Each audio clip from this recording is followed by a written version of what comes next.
आप कहाँ से आए? हम बनारस आए हुए, अपना मर्जी से खुशी से आए हुए। तकरीबन 15 करोड़ आवाम तो यहाँ मौजूद होगा। 15 करोड़ आवाम यहाँ मौजूद होगा।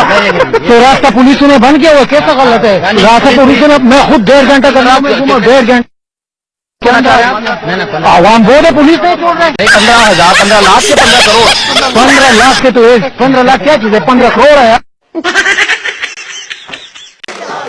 तो मैं नवाज शरीफ प्रोटेस्ट कर रहा हूं, पाकिस्तानी शहरे हुए, मेरा ये हक है आपसे कहना कि आपकी नाहली, आपकी करप्शन की कीमत मैं महंगी बिजली से क्यों दूं, इसलिए मैं अपना बिल जलाने लगा। हमने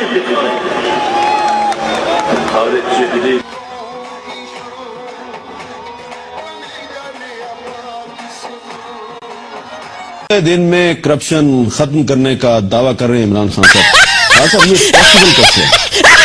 देखिए हामिद, जिन मुल्कों में भी करप्शन का मुकाबला किया गया है वो शुरू सिर्फ पहले 90 दिन में ही हुआ है। 90 दिन में क्या होता है? पहले तो आपका अगर वजीर आजम ईमानदार है, आपकी कैबिनेट ईमानदार है और आपकी 80 लोगों की कैबिनेट की फौज नहीं है, जो होनी चाहिए ज्यादा से ज्यादा 15 से 20 लोग होने चाहिए कैबिनेट में। अगर आप हुकूमत में आए तो आपकी कैबिनेट में 15 से 20 लोग होंगे।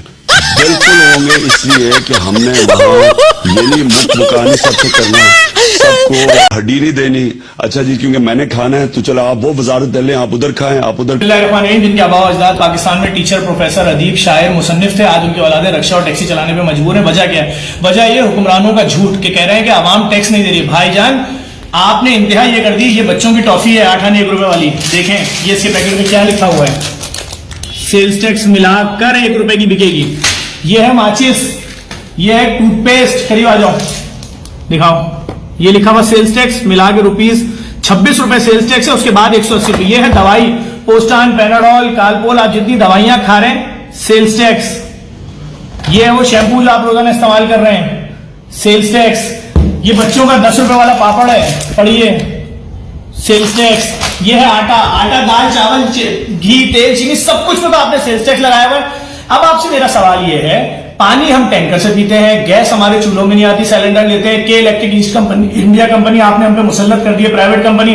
रोडें हमारी टूटी फूटी है, पेट्रोल उसमें हमारा जाया हो रहा है, बच्चे हमारे प्राइवेट स्कूलों में पढ़ रहे हैं, इलाज हम प्राइवेट अस्पताल में करा रहे हैं, टैक्स आप हमसे सब कुछ ले रहे हो, ठीक है। अब जब सेल्स टैक्स रिटर्न का टाइम आएगा तो हम आपको रिटर्न जमा कराएंगे, प्राइवेट स्कूल के बच्चों की फीसें अपने, हम आपको टैंकर का बिल जमा कराएंगे पानी का पूरे महीने का, हम आपको के इलेक्ट्रिक के इजाफी बिल जमा कराएंगे, हम आपको गैस के इजाफी बिल जमा कराएंगे, हमारी गाड़ी में जो टूटी हुई रोड की वजह से नुकसान हो रहा है, पेट्रोल लग रहा है एक्स्ट्रा, उसका बिल आपको जमा कराएंगे।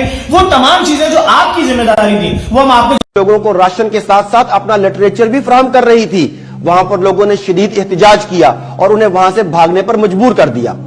यह इंतहाई अफसोसनाक सूरत हाल है कि जब लोग लॉकडाउन, गुर्बत और बेरोजगारी के बाइस परेशान हैं, इस वक्त इन मजबूर और गरीब लोगों को कादियानी मुख्तलिफ NGOs के नाम पर वरगला रहे हैं और इनका मजहब तब्दील कराने की, इनसे इनका ईमान छीनने की कोशिश कर रहे हैं। यकीनन उलमाए किराम, दीनी हलकों और हुकूमत को इस बारे में नजर रखने की अशद जरूरत है। दूसरी जानिब वजीर आजम की टाइगर फोर्स में कादियानी रजिस्टर्ड हो रहे हैं। कादियानी जमात ने 30 लाख रुपए वजीर आजम कोरोना रिलीफ फंड में जमा करा दिए हैं, जबकि करोड़ों रुपए का राशन, सैनिटाइजर और दीगर साजो सामान तकसीम करने का दावा भी किया गया है। ताहम ये सब कुछ कहां तकसीम किया गया, इस बारे में कादियानी जमात ने कोई तफसीलात फराहम नहीं की। कादियानी जमात की जारी करदा प्रेस रिलीज के मुताबिक इनकी जमात के नौजवान बढ़ चढ़ के वजीर आजम के रिलीफ प्रोग्रामों में शिरकत कर रहे हैं। कादियानी जमात ने यह भी दावा किया है कि इब्तिदाई किस्त के तौर पर 30 लाख रुपए यानी 3 मिलियन रुपीस वजीर आजम के कोरोना रिलीफ फंड में जमा करवा दिए गए हैं। ये दावा कादियानी जमात की तरफ से जारी की गई एक प्रेस रिलीज में किया गया है। कादियानी जमात के तर्जुमान सलीमुद्दीन का कहना है कि कादियानी नौजवानों को वजीर आजम की टाइगर फोर्स में शामिल होकर रिलीफ कामों में हिस्सा लेने की हिदायत जमाती सतह पर कर दी गई है। नाजरीन, ये किस कदर अफसोसनाक अमर है कि जहां एक तरफ मुल्क भर में लोग लॉकडाउन की वजह से परेशान हैं, जबकि दूसरी जानिब इनके ईमान को खतरा लाहक हो रहा है। लोगों की गुर्बत और बेरोजगारी से फायदा उठाकर उन्हें कादियानी बनाने की साजिश की जा रही है। ह्यूमैनिटी फर्स्ट और मसरूर ग्रीन थर के नाम से प्रोजेक्ट शुरू किए जा चुके हैं। कादियानियों का खास हदफ थरपारकर जैसे पसमानदा इलाके हैं और ऐसी मीडिया रिपोर्ट्स भी सामने आ चुकी हैं कि थरपारकर और सिंध के दही इलाकों में कादियानी बड़े पैमाने पर अपना नेटवर्क डेवलप कर चुके हैं और वहां सैकड़ों लोगों को कादियानी बनाने का दावा भी किया गया है। मुसलमानों को इस बारे में नजर रखनी होगी یہ نہ ہو کہ لوگوں کی غربت اور بے روزگاری کا فائدہ اٹھا کر انہیں قادیانی بنا دیا جائے۔ حکومت کا بھی فرض ہے کہ وہ قادیانیوں کی خفیہ سرگرمیوں پر نظر رکھے۔ یہ نہ ہو کہ کراچی کی طرح ملک کے دیگر علاقوں میں بھی تنازعات کا سامنا کرنا پڑے اور عوام کو اس بارے میں رد عمل دینا پڑے۔